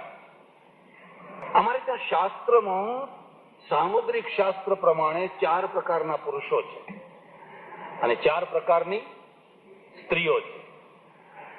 લક્ષણો નહીં બતાવું, કારણ કે ઘટતા આવે પાછા તો ઉપાધિ થઈ જાય. પદ્મિની, ચિત્રીણી, હસ્તિની અને શંખણી. શબ્દ યાદ રહ્યો? શંખણી. પેલી એક પદ્મિની હતી, ત્યાં ચિત્તોડમાં રાણાની પત્ની હતી પદ્મિની. એટલી રૂપાળી અને એની ખ્યાતિ ઠેઠ અલાઉદ્દીન ખિલજી સુધી પહોંચી. અને અલાઉદ્દીન ખિલજીએ કહ્યું કે ગઢને ઘેરી લો અને પદ્મિની મારા ઘરમાં આવવી જોઈએ. ઘેરી લીધો. ઘણા ટાઈમ સુધી ઘેરો ગાલ્યો, પણ કઈ વળ્યું. છેવટે એક શરતે એને કહ્યું હું પાછો ચાલ્યો જાઉં. એક જ શરત છે કે પદ્મિની છે એનું મને મોઢું બતાવે, બસ ખાલી એનું મોઢું જોઈને હું જતો રહીશ. એટલે પદ્મિનીએ વિચાર કર્યો કે જો આટલી નાની બાબતથી આ મોટો રક્તપાત બચી જતો હોય ને આટલું મોટું યુદ્ધ બચી જતું હોય તો ભલે મારું મોઢું જોવે, પણ શરત એટલી છે કે હું દર્પણમાં બતાવીશ, સામે બતાવીશ તમે કોઈ વાર ચિત્તોડ જાઓ તો જોજો, પદ્મિનીએ જ્યાં મોઢું બતાવેલું ને એ જગ્યા તમે જોજો. એટલે ત્યાં દર્પણ રાખ્યું, ઉપર ઝરોખામાં એ પદ્મિની ઉભી રહી. એટલે બાદશાહ ઉભો રહ્યો અને એને જોયું મોઢું, ને એ તો બેભાન થઈ ગયો. હા હા હા, આટલી રૂપાળી, એના કેસ ઠેઠ ઠેઠ પગની પાની સુધી તો એના લાંબા વાળ છે, એના બધા લક્ષણો બતાવ્યા છે, પણ હું નહીં કહું બધા. એટલે એ તો ગયો પોતાની છાવણીમાં, પણ પછી છળ કપટ કર્યું કે હવે આપણે સંધિ થઈ ગઈ, હવે તો આપણે સંધિ થઈ ગઈ. એટલે પેલા રાણાને કહ્યું કે તમે મને વરાવા માટે છાવણી સુધી, દરવાજા ખોલીને આગળ વરાવા ગયા ને પકડી લીધા. રાણાને પકડી હાહાકાર થઈ ગયો, કાં તો દગો કર્યો, દગો કર્યો, દગો કર્યો, દગો કર્યો. એની બહુ લાંબી ગાથા છે, શૌર્ય ગાથા. આહલા ઉદલ, આહલા અને યુપીના તરફ એ બહુ આહલા ઉદલનો રાસો ગવાય છે. પછી પદ્મિનીએ કહ્યું કે ભલે ત્યારે હવે હું આવીશ, તમારા મહેલમાં હું આવીશ, પણ મારી સાથે છે ને મારી 400 દાસીઓ આવશે. એ 400 પાલખીઓ તૈયાર કરી, એ 4 ઉપાડનારા અને અંદર બેઠેલો માણસ, બધા શસ્ત્રધારી. છળના સામે છળ, કપટના સામે દ્યુતમ છલયતામસ્મી ગીતા. ઔરંગઝેબ જો છળ કપટ કરીને શિવાજીને કેદ કરે અને શિવાજી મીઠાઈના ટોપલામાં છટકી જાય તો શિવાજીએ કંઈ પાપ કર્યું કહેવાય? અરે તમે તમારે બચવાનો તો રસ્તો કાઢવો જોઈએ. અને 800 માણસો જયારે છાવણીમાં ગયા અને અચિંતાના બધા કૂદી પડ્યા હાથમાં તલવાર લઈને, અને આહલા ઉદલનો જે રાસો રચ્યો, માર કાટ થઈ બગાડી દીધા બધા. 16,000 રાજપૂતાણીઓ છે એ ચિતામાં બળી મળી. હર હર મહાદેવ, હર હર મહાદેવ. બહુ મોટી ચિતા, આજે પણ એ ચિતાવાળી જગ્યા બતાવે છે. આ જગ્યાએ પોતાની જાતે કછોટો વાળીને ઊંચે ઉપરથી કૂદે, ધગ ધગ ધગ ધગ ધગ થનારી ચિતાની અંદર હર હર મહાદેવ, હર હર મહાદેવ. આ ઈમાન વાળી સ્ત્રીઓ છે. કોણ છે? નહીં તો જાઓ ને પેલાના ઘરમાં જઈને રહેજો, પછી બીજાના ઘરમાં રહેજો, પછી ત્રીજાના ઘરમાં રહેજો, પણ આ તો ઈમાન વાળી સ્ત્રીઓ છે. બળી મારી ખાક થઈ ગઈ. એક ઘટેલી ઘટના તમને કહું છું. એક મિસ્ત્રી મિલમાં કામ કરે અને એની સાથેનો જે મજૂર, એનો જે હેલ્પર સાથેનો મજૂર, એને કોઈ વાર ઘેર મોકલે, જાન મારું ટિફિન લઈ આવ ને, મારું ફલાણું લઈ આવ ને, મારું ફલાણું લઈ આવ ને. હવે એમાં બન્યું એવું કે એકવાર એને કંઈક કામ માટે મોકલેલો અને પછી આને કંઈક શું સૂઝ્યું, કંઈ યાદ આવ્યું કે શું થયું કે 10-15 મિનિટમાં પાછળ એ આવ્યો. આવીને જુએ છે તો બારણા બંધ. ખખડાવ્યા એટલે અંદર પેલા મૂંઝાયા, ખોલ્યા. પછી મિસ્ત્રી તો બહુ ડાયો માણસ, બહુ શાણો માણસ, એને પેલા મજૂરને કહ્યું તું જરાય ગભરાઈશ નહીં, લે મારી પત્ની હું આજથી તને આપી દઉં છું. એનો હાથ લઈને પેલાના હાથમાં મૂકી દીધો. લઈ જા, ખુશીથી લઈ જા. આવું ચોરી છુપીથી શું કામ તમારે કરવું પડે? જાઓ, હું તને ખુશીથી આપી દઉં છું. એટલે મજૂરે રાજી થયો અને પેલી પત્ની પણ, એને ત્યાં જવું હતું, એ રાજી થઈ. પણ જતા જતા એને એક શિખામણ આપી, જો કદાચ કોઈ વાર તારા ઘરમાં આવું થાય તો તું આવું જ કરજે, બીજું કઈ કરીશ. હવે બન્યું એવું કે 6-12 મહિના, 1.5 વર્ષ થયો હશે અને એ મજૂરના ઘરમાં એક યુપીનો ભૈયો, અને ભૈયાનો આવો પ્રસંગ ઘટી ગયો. અને ભૈયાનો પ્રસંગ ઘટી ગયો, આ મજૂરને ક્રોધ ચડ્યો. એને ક્રોધ ચડ્યો, પણ પેલું વાક્ય આવી ગયું કે કદાચ તારા ઘરમાં આવું થાય તો તું પણ આવું. એટલે એને તરત જ હાથ પકડીને પેલા ભૈયાને કહ્યું, લે ભાઈ હવે તું લઈ જા. ગઈ પાછી. આ ખરેખર ઘટેલી ઘટના તમને કહું છું. પણ એને કહ્યું, જો મારા ગુરુએ મને ઉપદેશ આપ્યો હતો એવો હું તને ઉપદેશ આપું છું કે કદાચ કોઈ વાર આવું થાય તો તું મગજ બગાડ્યા વિના એને. હવે એના ત્યાં 1-2 વર્ષ થયું હશે અને એક મુસલમાનના સાથે આવું કંઈક થઈ ગયું. અને પેલા ભૈયાને જે ક્રોધ ચડે ને, મુસલમાનનું માથું ફોડી નાખ્યું, મારી નાખ્યો. એને મારી નાખ્યો એટલે પોલીસ આને પકડી ગઈ, જેલમાં પૂર્યો. કોઈ જામીન ના થાય, પરદેશમાં કોણ જામીન થાય? કેટલા વર્ષો સુધી કેસ ચાલ્યો અને છેવટે એને ફાંસીની સજા થઈ. ત્યારે પેલો મજૂર ને પેલો મિસ્ત્રી બે કહે છે, અલ્યા અમે કર્યું એમ કર્યું હોત તો, જેવું અમે કર્યું એવું તે કર્યું હોત તો આ દાડા તારો આવત. આને શું કહેવાય? આ વ્યક્તિત્વ આવું હોય. અને એક પ્રકારના વ્યક્તિત્વ દુનિયામાં કદી હોતા. શૂર્પણખા કયા વ્યક્તિત્વમાં આવે છે? શૂર્પણખા કઈ જગ્યાએ આવે છે? રામે કહ્યું, ભાઈ તું લક્ષ્મણ પાસે જા. તો કે હા, લક્ષ્મણ પાસે. લક્ષ્મણે કહ્યું, ના ના ના ના ના, રામ પાસે જાઓ. તો કે હારું, રામ પાસે. અને એટલે રામે વિચાર કર્યો કે આ તો ઈમાન તોડાવનારી છે, ભલભલાના ઈમાન છોડાવનારી છે. કૂતરાને રોટલાનો ટુકડો ન ખાય, અને જાતવાન કૂતરું હોય તો પડાય, જાતવાન હોય તો. મેં એક લેખ લખ્યો છે, પુસ્તકમાં છે, એનું નામ છે દેશી કૂતરું. લોકો બહુ છપાવ્યો, એને બહુ છપાવ્યો. મને કોઈએ પૂછ્યું, અહીંયા હું બેઠેલો, 5-7 સારા માણસો આવેલા. મને કે આ દેશમાં આવું બધું ક્યાં સુધી ચાલશે? એનો કોઈ ઉપાય ખરો? એનો કોઈ ઉકેલ ખરો? મેં કહું, હું તમને એક પ્રશ્ન પૂછું, તમે જવાબ આપશો? મને કે પૂછો. તમે કીધું કૂતરા પાડ્યા છે? મને કે હા. તો કયા છે? એક કે અલ્સેશિયન છે, એક કે ડોબરમેન છે, એક કે ફલાણું છે, એક કે ફલાણું છે. એક કે 20,000 રૂપિયાનો લાવ્યા, એક કે 15,000ના, એક કે 5,000ના લાવ્યા. અરે મેં કહ્યું, મારા આશ્રમમાં એટલા કૂતરા વધી ગયા છે કે તમારે જોઈતા હોય તો હું તમને મફત આપું, લઈ જાઉં. મફત આપું, તમે લઈ જાઓ. મને કે મફત આપો તો એ કામમાં આવે કેમ? 20,000 રૂપિયા આપીને તમે લાવો છો ને, મફત કૂતરા છે, જોઈએ એટલા લઈ જાઓ. મને કે એ કૂતરા ના કામ આવે. કેમ? કારણ શું? મને કે કારણ બતાવું છું. આ અલ્સેશિયન કૂતરો હોય એને આપણે કે ગો આઉટ, એ અંગ્રેજી જ જાણે, પાછા ગુજરાતી એમને સમજણ પડે એને. ગો આઉટ એટલે તરત જ બહાર જતો રહે. અને પેલાને જો ગો આઉટ કહો તો ગો ઇન થઈ જાય પાછો. પેલો આખી રાત તમારા બંગલાની ચોકી કરે, આખી રાત, કોઈને પેસવા ના દે. અને પેલું છે ને, એ આખી રાત ટવ ટવ ટવ ટવ આખી રાત ભૂંક્યા કરતું હોય, વગર જોતું ભૂંક્યા કરતું હોય. તમને ઊંઘવા દે? એ ચૂપ ક્યારે થાય? જયારે ચોર આવે ત્યારે. જયારે ચોર આવે ને ત્યારે ચૂપ થઈ જાય. અને જયારે મહેમાન આવ્યા હોય એમ એના સામું જાય પાછું, આમાં પૂછડું પટપટ પટપટ કરતું એના પગમાં આરોટવા માંડે. અને ચોરને કંઈક આવો આવો બતાવવું બધું, આવો તમને આવો. પેલો અલ્સેશિયન કૂતરો છે, એ ગમે એટલો ભૂખ્યો હોય, તમારા રસોડાની કોઈ તપેલી નહીં બગાડે. અને આને ગમે એટલું ધરવ્યું હોય, પણ દૂધ ને કે ગમે તે તપેલી બગાડ્યા વિના રહેવાનું. એટલે મને કે આના 20,000 એમને એમ નથી આપતા, એ આજ્ઞાકારી છે, એ શિસ્તમાં રહે છે, એટલે એના 20,000 આપીએ છીએ. મેં કહું, મારા દેશની પણ આજે આ જ દશા થઈ છે. મારા દેશની મોટી મોટી જે ખુરશીઓ છે ને, એ ખુરશીઓ ઉપર આ બધા બેસી ગયા છે. અને એ રસોડાની તપેલીઓ બગાડે છે, કઈ કરે છે, કઈ કરે છે. રોજ એક કૌભાંડ નીકળે છે, પેપરમાં આવે છે. જાડી ચામડી એટલી છે, કોઈને કશી અસર થતી.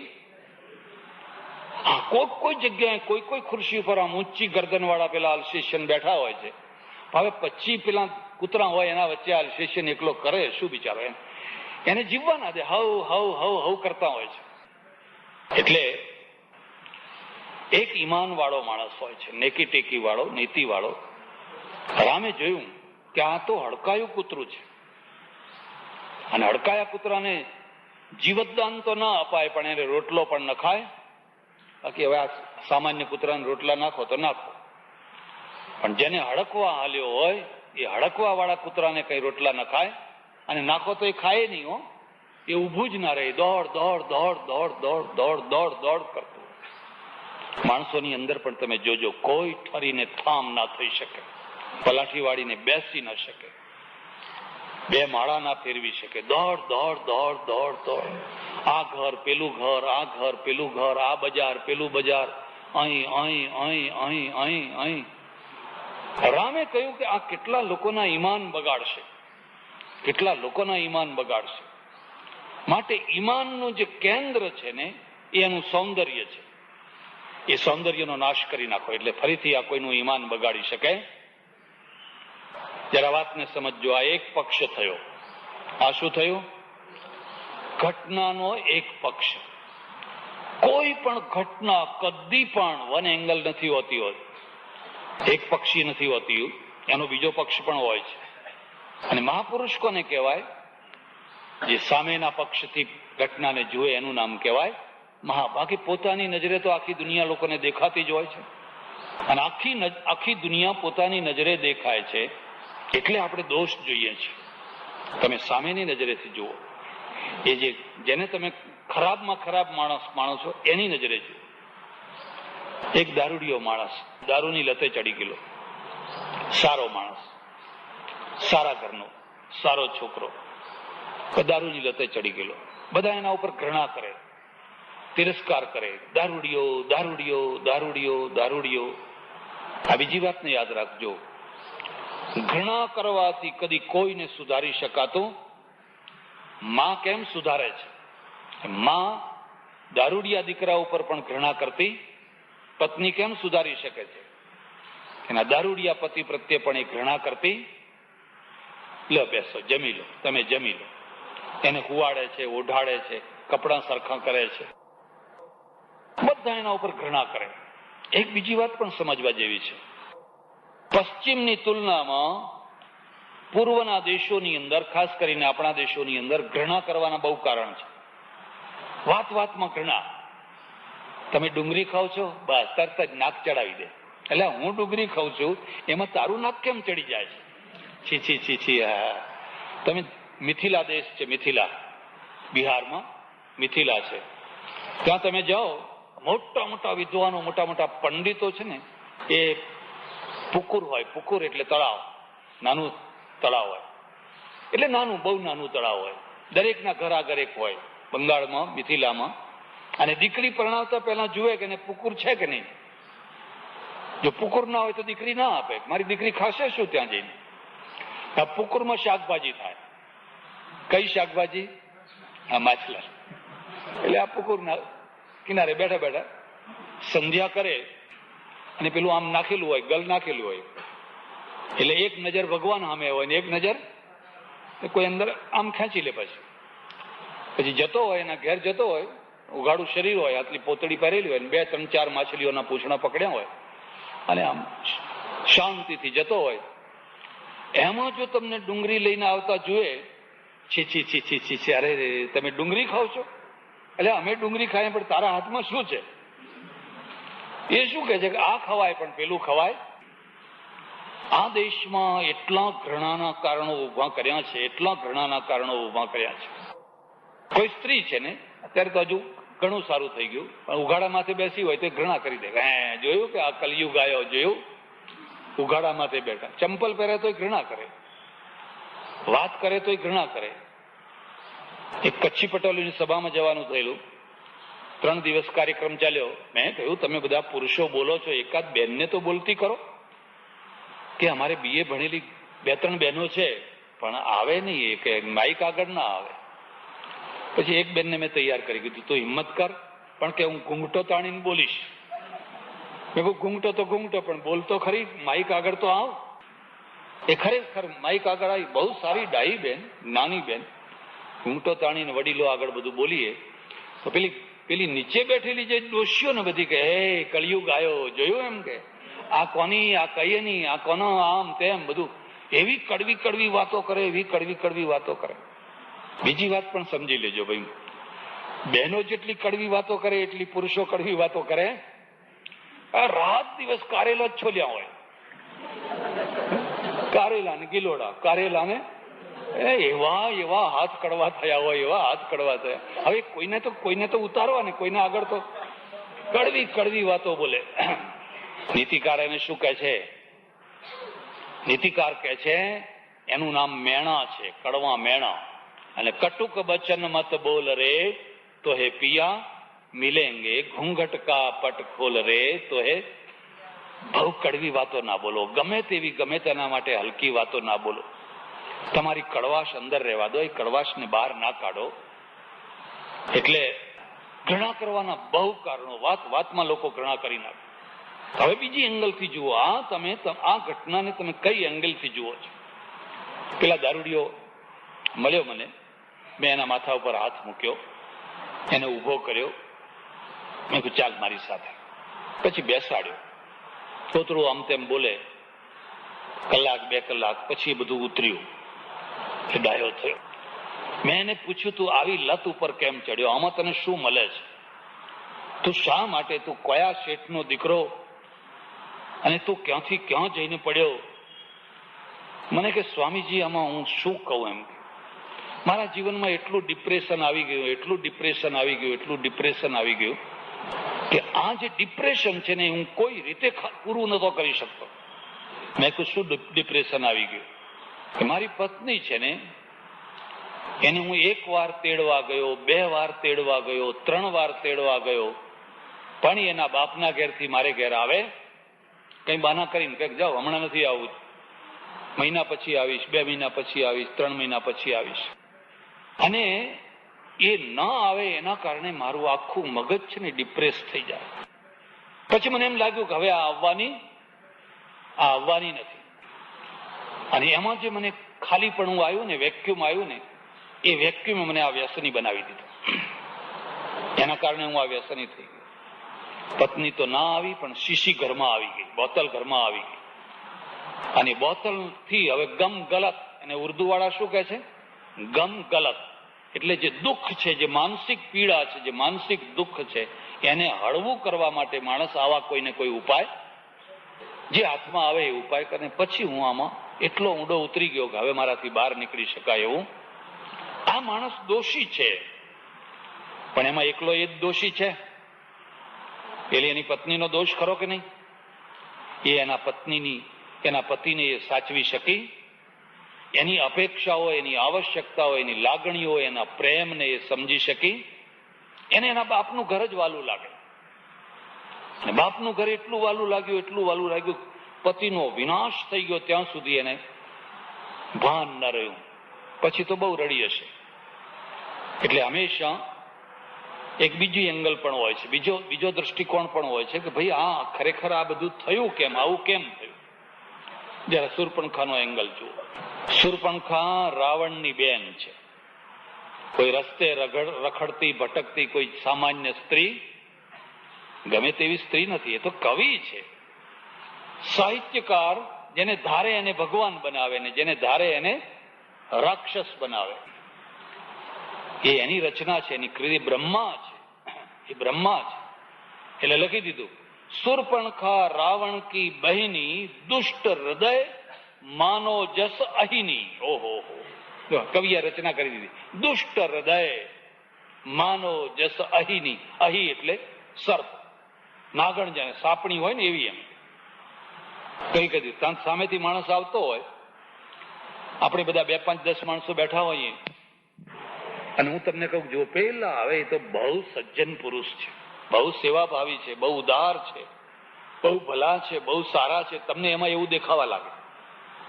કોમેન્ટ્રીનું બહુ મહત્વ છે, કોમેન્ટ્રી બહુ કામ કરતી હોય છે. એટલે ઘણી વાર તો અમારા સાધુઓ જાણી કરીને સાથે કોમેન્ટ્રી કરનારા રાખતા જ હોય છે. એમનું કામ જ છે કોમેન્ટ્રી કર્યા કરવાની. કોમેન્ટ્રીનો અર્થ સમજ્યા? મહારાજના વખાણ કર્યા કરવાના. એ દરેકને પાઠ આપ્યો હોય, તારે આટલું બોલવાનું, તારે આટલું બોલવાનું, તારે આટલું બોલવાનું, તારે પેલા ચમત્કારની વાત કરવાની, તારે પેલા ચમત્કારની વાત કરવાની. એટલે એકના એક ચમત્કારની વાત એનો એ માણસ કર્યા કરે. ટેપ રેકોર્ડરની વાત, જ્યાં જાય ત્યાં 5, 10, 15, 20 માણસો આવા રાખ્યા હોય કોમેન્ટ્રી કરવા માટે.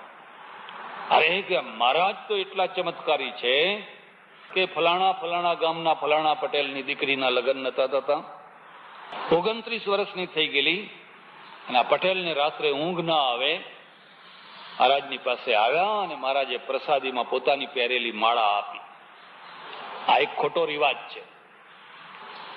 આજકાલ સ્ટેજ ઉપર ઘણી વાર એવું થતું હોય, કોઈને માળા પહેરાવા આવે ને એટલે એ તો ના પહેરે, સામે વાળાને પહેરાવી દે. અરે તમારો સત્કાર છે, તમારે પહેરવી જોઈએ. ના પહેરતા હોય તો હાથમાં લો, હાથમાં લઈને નીચે મૂકો. આ તો જાણી કરીને પેલાને પહેરાવે. આ કુટેવ કહેવાય, આ સારી પદ્ધતિ કહેવાય, પણ આવું થતું હોય છે. પોતાની માળા એમ કે આપી કે માળા લઈને ઘેર આવ્યા અને ખૂંટીએ ટાંગી, 1 મહિના સુધી માળા કરમાઈ નહીં, એવા ને એવા ગુલાબના ફૂલ રહ્યા. 1 મહિના સુધી એ કરમાઈ નહીં. અને 1 મહિનાની અંદર તો દીકરીના લગ્ન.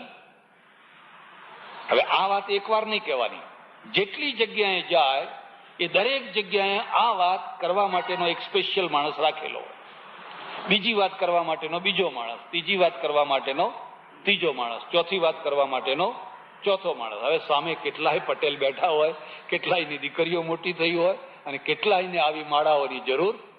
એ બધા પગમાં પડી જાય, પગમાં પડી જાય અને પછી આગળ બધું ચાલે, બધું બરાબર. કોમેન્ટ્રી બહુ મોટો મહત્વનો ભાગ ભજવતી હોય છે. હવે એક માણસ આવતો હોય અને હું તમને કહું, જો પેલો માણસ આવે, જો ગુંડો છે, 1 નંબરનો બદમાશ છે, લુચ્ચો છે, એટલે તમને એવું જ દેખાવા લાગે, દેખાય જ છે ગુંડો, જુઓ ને એની આંખો કેવી છે, એનો ચહેરો કેવો છે, તમને તરત જ એમાં ગુંડો દેખાવા લાગશે. આનું નામ થયું પૂર્વ ભૂમિકા, કોમેન્ટ્રી. કવિ છે, સાહિત્યકાર છે, એ કથાની સાથે સાથે કોમેન્ટ્રી કરતો હોય છે. અને કોમેન્ટ્રી છે એ બહુ મહત્વનો ભાગ ભજવતી હોય છે. દુષ્ટ હૃદય માનો જસ અહીની. પ્રશ્ન એ છે કે શૂર્પણખા આજથી પહેલા કદી કોઈ વાર આવી રીતે કોઈની પાસે ગઈ હતી? 5-25 જગ્યાએ આવી રીતે રખડી હતી, ભટકી હતી, એનો કોઈ ઇતિહાસ છે? કોઈ નથી, એવો કોઈ નથી. અને કહે છે, તમારી રાહ જોઈને હું કુંવારી રહી છું, તાતે રહી કુંવાર, એટલે હું કુંવારી રહી છું. તમે આવો, મેં તમારી ખ્યાતિ સાંભળી છે અને એટલે 1000 મૂર્તિયા હોવા છતાં મેં લગ્ન કર્યા, તમારા માટે હું કુંવારી રહી છું. આ શૂર્પણખાના એંગલથી ઘટનાને જોવાની છે. હવે એને પ્રસ્તાવ કર્યો, અને પ્રસ્તાવ કરવો એ કોઈ દોષ નથી. લગ્નનો પ્રસ્તાવ કર્યો, કાલે આ બધી વાત મેં તમને કહી હતી. પણ એ પ્રસ્તાવના છેલ્લા પરિણામ સ્વરૂપ આવ્યું કે એના નાક કાન કપાઈ. એક બીજી વાતને સમજજો, અરમાન છે ને એ ઉભરો છે, અને ઉભરો છે ને એ જયારે બેસે ત્યારે એકદમ તળિયે બેસી જાય. તમે વેપાર કરો, ધંધો કરો, રોજગાર કરો, એમાં અરમાન ના હોય, એમાં ડાપણ હોય. લાખ રૂપિયાની મૂડી રાખી, બીજા 25,000 સેવિંગ રાખ્યા, કદાચ કઈ જરૂર પડે તો વચ્ચે કઈ કામ આવે, પછી તમે ફૂંકી ફૂંકીને પગલું ભરો છો, આ દુકાન રાખવા જેવી છે, આ નથી રાખવા જેવી, આને આપવા જેવું છે, આને નથી આપવા જેવું. આ ડાપણનું કામ છે. પણ અરમાન જે છે ને એ તો કઈ ડાપણ નથી, એ તો ઉભરો છે, લાગણીનો ઉભરો છે. અને દરેક માણસને ઓછા વત્તા અંશમાં આવો ઉભરો આવતો હોય છે, દરેક માણસ. કોઈને કોઈ ઉપર, કોઈને ભગવાન ઉપર આવે, કોઈને ગુરુ ઉપર આવે, કોઈને કોઈ ઉપર આવે, કોઈને કોઈ ઉપર આવે, અને આવવો જ જોઈએ. થોડો ઘણો ઉભરો ના આવે તો તમે જિંદગીમાં કદી પ્રેમનો અનુભવ નહીં કરી શકો. હવે જેવા દુકાને વેપારી એવા ગેર વેપારી લો, તો શું પૂતળાને પૂજવા છે ઘરે? કદી ઘર નહીં સાચવી શકે. તમે દુકાને વેપારી છો, તમે કોર્ટમાં વકીલ છો, તમે કોલેજમાં પ્રોફેસર છો, તમે ગણિત સાયન્સ ભણાવો, એ વખતે તમારું મગજ, તમારી બુદ્ધિ જુદી હોય. પણ જ્યારે તમે ઘેર આવો છો ને ત્યારે જો વકીલ પણ ચાલુ રાખો અને પ્રોફેસર પણ ચાલુ રાખો તો તમારું ઘર ધૂળ ધાણી થઈ જશે, ઘર ખલાસ થઈ જશે. ત્યારે તમારું જુદું રૂપ છે. એટલે તમે આ જોશો, રામમાં પણ કૃષ્ણમાં પણ આ બધું છે. એટલે એનું એકદમ અરમાન છે ને એ વેક્યુમ થઈ ગયું, ખલાસ, ભંગ થઈ ગયું. આ એક બીજી વાતને યાદ રાખજો, 4 પ્રકારના ભંગ છે. નોંધ કરવી હોય તો કરી લેજો. ઘર ભંગ, ઘર ભંગ, સ્વમાન ભંગ, પ્રેમ ભંગ અને અરમાન ભંગ. બહુ વેદનાદાયી, બહુ દુઃખદાયી. કોઈ માણસ ઘરભંગ થયું છે. ઘરભંગનો અર્થ સમજ્યા? પુરુષ મરી જાય તો ઘરભંગ ના કહેવાય, તો વિધવા સ્ત્રીને ઘરભંગ ના કહેવાય. પણ સ્ત્રી મરી જાય ને પુરુષ વિધુર થાય એટલે કહે આ તો બિચારો ઘરભંગ થયેલો માણસ છે. એટલે પુરુષનું નામ ઘર નથી, સ્ત્રીનું નામ ઘર છે. એટલે કાઠિયાવાડીમાં એક શબ્દ કહે છે, ઘર માંડ્યું.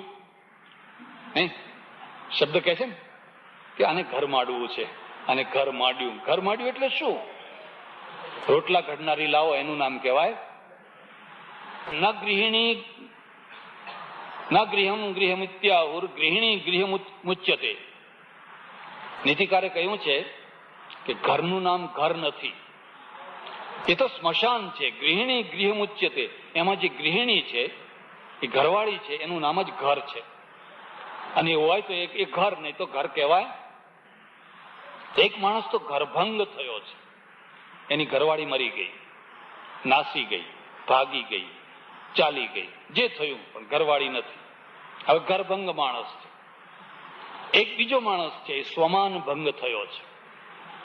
સ્વમાન વાળો માણસ છે અને ભરી સભામાં એના સ્વમાન ઉપર તરાપ પડી અને સ્વમાન ભંગ થયો છે.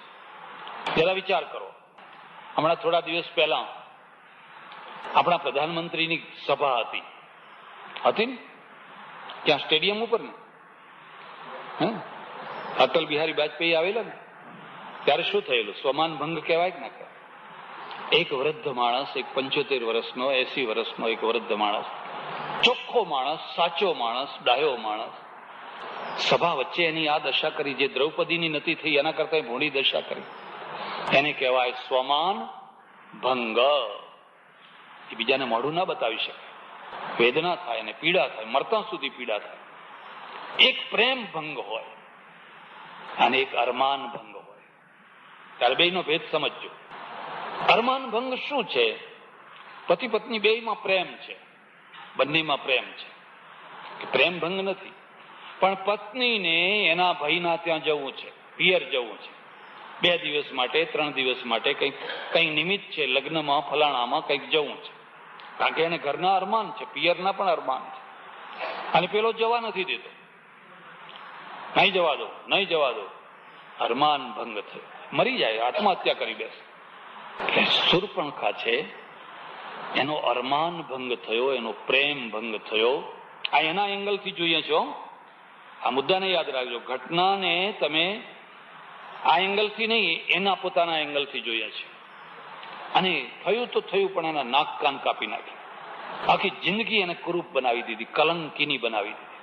હવે રોતી કકડતી ખરદૂષણ પાસે ગઈ અને ખરદૂષણને કહ્યું કે જો મારી આ દશા જોતું. ખરદૂષણે હુમલો કર્યો, યુદ્ધ થયું, યુદ્ધમાં બંને મરાયા. હવે પછી શૂર્પણખા લંકા ગઈ. ખરદૂષણ ગવર્નર હતા. લંકા જઈને ફરી સભામાં રાવણને ગાળો દેવા લાગી, જો મારી દશા, તારી બેનની દશા જો. એક બીજી વાત પણ સમજજો, આબરૂનું કેન્દ્ર શું છે? એક પછી એક કેન્દ્રોને તમે ઊંચા મૂકતા જાઓ. છેલ્લું કેન્દ્ર સ્ત્રી છે. એટલે આપણે કહીએ છીએ ને કે મા દીકરીની, મા બેનની આબરૂ નથી લેતા, એ છેલ્લું કેન્દ્ર છે. કોઈ પુરુષને 2 તમાચા મારી દે એ બહુ એટલું બધું નહીં. કોઈ 5-25 હજાર રૂપિયા લઈને પાછા ના આપે તોય વાંધો નહીં. પણ જો આ જગ્યાએ કોઈ છેડતી કરે કે ગમે તે કઈ ઊંધું ચત્તું કરે તો પેલા પુરુષને હાડો હાડ લાગી આવે, સ્ત્રીને હાડો હાડ લાગી આવે. કારણ કે આબરૂનું આ છેલ્લું કેન્દ્ર છે, અને છેલ્લું કેન્દ્ર છે એટલે એને સાચવવાનું છે. એટલે રામાયણમાં બતાવ્યું છે, આગે રામ લખણ પુની પાછે મુનિવર વેશ બને અતિ આછે ઉભય બીચ સિય સોહતી કૈસે બ્રહ્મ જીવ બીચ માયા જૈસે. રામ આગળ ચાલે છે અને લક્ષ્મણ પાછળ ચાલે છે, અને વચમાં સીતા ચાલે છે. સીતાને સૌથી પાછળ કેમ નથી ચલાવતા? કારણ કે પેલા 2 આગળ નીકળી જાય વાતો કરતા કરતા, અને પાછળ કઈ નું કઈ થઈ જાય ને કઈ ખબર પડે. એ તો ગોપ્ય રક્ષિત છે એટલે એને વચ્ચે રાખવામાં આવી છે. એટલે એક રીતે એમ કહી શકાય, પાયલોટ ગાડી હોય ને આગળ ચાલે તો બીજી પાયલોટ હોય. અમે હમણાં ગયેલા ઇજિપ્ત હતી, ઇજિપ્તના હવે 2 ગાડીઓ વચ્ચે અમારી બસો ચાલે. તો ઉભય બીચ સિય સોહતી કૈસે બ્રહ્મ જીવ બીચ માયા જૈસે. એક બીજી વાત પણ યાદ રાખજો, પૈસાથી જે આબરૂ જાય, કોઈ દેવાળું કાઢે અને દુકાનનું પાટિયું બદલી નાખે તો એ બહુ તહલકો ના મચે, એમાં બહુ મોટી ખળભળાટ ના થાય. જોકે અત્યારે તો એવું કોઈની જતી. હવે તો લોકો બહુ જલ્દી પાટિયા બદલવા માંડ્યા છે. શ્રોફની પેઢી હોય, ક્રેડિટ સોસાયટી હોય, ફલાણું હોય, એક વાર બધાની પાસેથી પૈસા. ગુરુ લોકો હવે ચેલાઓના પૈસા ભેગા કરે છે અને પછી ચેલાને નવડાવી નાખે છે. કારણ કે ચેલા માગે છે. ચેલા માગે, નવડાવવા માટે જ આ તો બધું થયું હોય. એટલે રાવણ છે ને, રાવણ ઉપર શું પ્રતિક્રિયા થાય? રાવણે પ્રતિજ્ઞા કરી કે જેને મારી બેનની આ હાલત કરી છે, હું એનો બદલો લઈશ. મારે એનો બદલો લેવો છે. જરા વિચાર કરજો, કવિની દૃષ્ટિએ રાવણ રાક્ષસ છે અને રાક્ષસની એંગલથી તમે જુઓ ઘટનાને, તો તમે એની જગ્યાએ હો તો તમે શું કરો? રાક્ષસની જગ્યાએ, રાવણની જગ્યાએ તમે હો તો તમે શું કરો? શરત એટલી છે, એની આંખથી ઘટનાને જુઓ, માત્ર તમારી આંખથી નહીં. પણ આ ઘટના ઘટી રહી છે. એને કહ્યું તૈયારી કરો, લશ્કર તૈયારી કરો, કટક તૈયાર કરો, જ્યાં કોઈ જગ્યાએ હોય ત્યાં આપણે જઈ અને આ બેનનો બદલો લો. એટલે કે ડાયા માણસે કહ્યું કે એવું લશ્કરથી બદલો ના લેવાય. બદલો લેવાની રીત બીજી છે અને એ રીત હું તમને આજે કહેવાનો, કાલે એ રીત કહેવાનો છું. બદલો લેવો હોય તો લો, પણ આ રીતે બદલો લેવાય. કૃષ્ણ કનૈયા રામચંદ્ર ભગવાન ઉમાપતિ મહાદેવ પવન સુત હનુમાન કી સનાતન ધર્મ સદગુરુદેવ કી વૈદ્યનાથ મહાદેવ કી નમઃ પાર્વતી પતે હર હર મહાદેવ.